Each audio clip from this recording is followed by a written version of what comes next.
Really well. Did you know much about the history of the testing of Viagra? No, not much at all, really. It was a bit of a learning curve, to be honest. Yeah. And, you know, when we were introducing it, I said it changed the lives of millions of men. Actually, it's more than men's lives it changed, because it changed families' lives. Yeah. It changed their role in life, their confidence. And this film, I suppose, could so easily be... You could think, oh, it's just about erections. You know, it's not. It's about families, isn't it? And the confidence of men and their futures. Absolutely, and the well-being of the whole family unit, community, you know, and the way that you know has an effect on the general community. You know, it's been a beautiful thing to work on. There's a great cast. Very funny. Isn't it? There are some very, very funny We had a lot of fun. And actually, I do wonder if because it's a mainly male cast, with, you know, there are females, but if you did bond as much as it shows, as the characters seem to have, like, we've got this moment here in the pub, if you did bond together. Well, yeah, because a lot of the time you tend to film your bits separately, and so when you end up in an ensemble cast like this, you know, you find that you're together quite a lot, so it's a little bit like doing theatre or what have you, and because it's being an ensemble cast, you have to just keep everybody happy, and everybody keeps each other happy, you know. So yeah, it was fun. Part of it, of course, is about the men and the families and the relationships. The other part is about the medicine, isn't it? The science of this. Yeah. And the original doctor is Dr. David Price. And it's very much, in many ways, it's a real homage to him, isn't it? His passion and his determination in Swansea at that point in time to make this happen.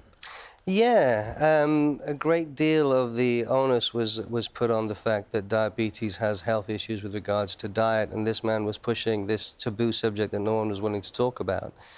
So, you know, hats off to him, really. And it's one of those curious things.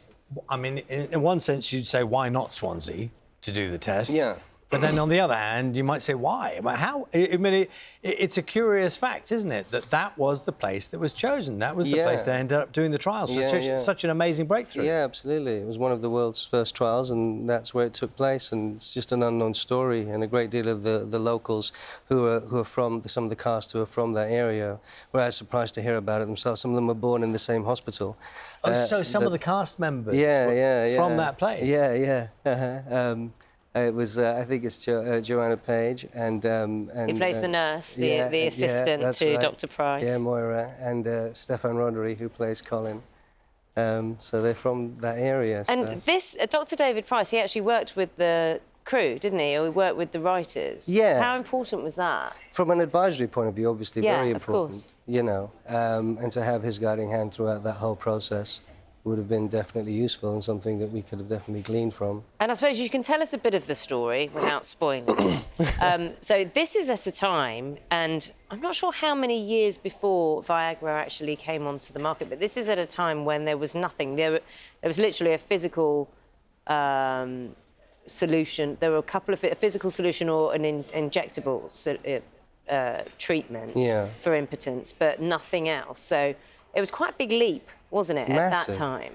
And not spoken about. Absolutely, absolutely. All of that exactly as it was. So, you know, a saving grace, really, and a huge fix for men in society. And I suppose in some ways it's interesting. Men now are encouraged more, maybe better, generally, about talking about themselves, health, mental wellness, and all those things. And you know, having seen the film, that's one of the themes, isn't it? Just the idea of men talking about things more and better. Absolutely. It's been something that we've been promoting now for a while, and it's getting better, I think. I think the idea that it's seen as a sign of weakness is very difficult to argue that point now, when you have the likes of Tyson Fury standing up and talking about his mental illness, you know. I'd like you to stand in front of him and tell him that he's weak. Yeah, It's exactly. a change, isn't it? It has changed. I mean, Yeah. it's not to say everything is good now, but it's much better than it was. Yeah, it's a difficult situation because part of the nuance of that situation is the fact that you're being told to button it up, push it down, and then all of a sudden we do this swing around where it's actually about, no, you need to talk now. So it's going to take a little while for that to happen, and for men not to feel comfortable about that to begin with is fine initially. There's a lot of listening to be done. There's a lot of things that can be done before talking happens. But the show and the film definitely promotes that in quite a warm, beautiful way that storytelling can do, It's all about empathy at the end of the day. Absolutely. Lovely to see you this morning. Thank you very much. Thanks, Phaldut. Thank you. Phaldut Sharma there. Now, you can watch Men Up on BBC One and the BBC iPlayer on the 29th of December. And we're at that point of the year where your dates get mixed.